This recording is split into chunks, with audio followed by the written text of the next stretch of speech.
नांदेड जिल्ह्यातील उमरी तालुक्यात गोळेगाव या ठिकाणी एका विवाहित तरुणी आणि तिच्या प्रियकराला सासरच्या मंडळींनी आक्षेपार्ह अवस्थेत पकडले। ही बाब मुलीच्या माहेरच्यांना कळवण्यात आली। त्यानंतर तरुणीच्या वडिलांनी मुलीस आणि तिच्या प्रियकराला गावी घेऊन जात असल्याचे सांगून वाटेतच करकाळा शिवारातील एका विहिरीत फेकून दिल्याची धक्कादायक घटना सोमवारी उघडकीस आली। या घटनेने परिसरात एकच खळबळ उडाली आहे।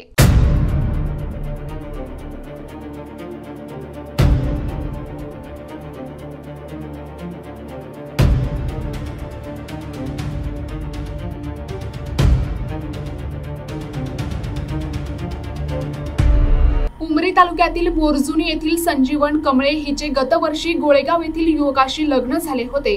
मात्र लग्नानंतरही तिचे गावातीलच लखन बालाजी भंडारे या युवकासोबतचे प्रेमसंबंध कायम होते। याबाबत तरुणीच्या वडिलांनी लखनला अनेकदा समजावून सांगितले, तरीही लखन सोमवारी तिला भेटण्यासाठी तिच्या सासरी गोळेगाव या ठिकाणी आला होता।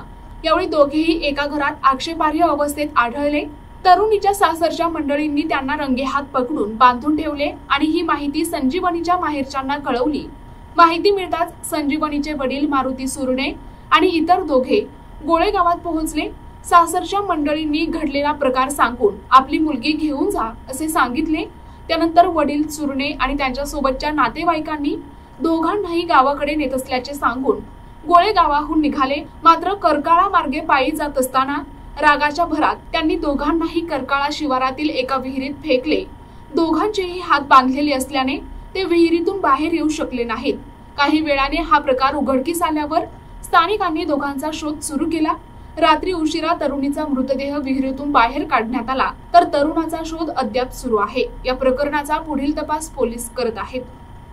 मुलीने सर फोन करून त्याला बोलून घेतली आणि माझा मुलगा गेला।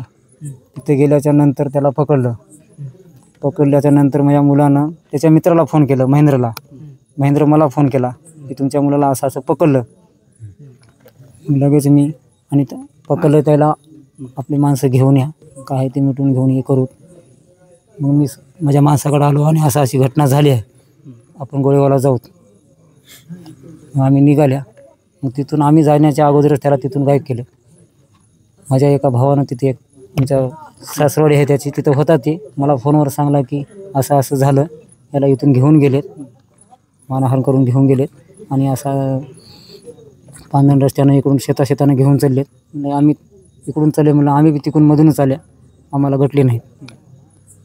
मग हुडकून आम्ही शेवटी थोडं समोर गेले, माणसं दिसली आम्हाला की असं असं झालं म्हणून तिथं आम्हाला कळलं की असं मारून टाकलं म्हणायचं। हां, तुम्ही काय पाहिलं? आम्ही काहीच पाहिलं नाही, फक्त चर्चाच ऐकलं तिथं हिरीमध्ये मारून टाकलं म्हणून। नेमकं हे म्हणजे तिचं लग्न झालं होतं, मुलीला गोळेगावला दिलं, 1 वर्ष झालं। 1 वर्ष झालं। आता ह्याच्यानंतर काय मुलगी फोन करत होती काय होती आम्हाला माहीत नाही सर। ही आजच कळलं की मुलाला बोलून घेतली म्हणायचं। म्हणजे तिथं गेल्याच्या नंतर फोन आल्यावरच कळलं की माझा मुलगा तिथं गेला म्हणायचं। त्याच्या व्यतिरिक्त काय माहिती। आता मागणी काय तुमची? आता काय मागणी सर, एकतर माझ्या मुलाचं वय 18 झालेली नाही, 16-17 वर्षाचा मुलगा आहे माझा, न्याय भेटाव। कोण मारलं काय माहिती झालं? वडिलांनं, पोरीच्या वडिलांनं आणि तिघा बाप लोकांना मारले। म्हणजे कोण? मारुती सुरणे, लक्ष्मण सुरणे आणि महादेव सुरणे।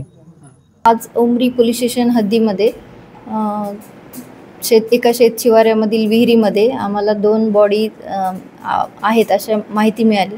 त्यावरून आम्ही शोध घेतला असता तिथे 2 बॉडीचा शोध चालू आहे। घटना थोडक्यात अशी आहे की संबंधित मुलगी जी आहे ती लग्न झालेली असून ती तिच्या नवऱ्याच्या गावी राहत होते आणि मुलगा जो आहे तिच्या माहेरच्या गावचा आहे आणि तो तिला भेटण्यासाठी तिच्या गावी गेलेला होता। आणि ही तिच्या घटना तिच्या घरच्यांना कळाल्यानंतर तिच्या माहेरचे लोक गेले आणि त्यांना वापस घेऊन येताना रस्त्यातच मारलं आणि विहिरीमध्ये टाकलं असं थोडक्यात माहिती आम्हाला मिळालेली आहे।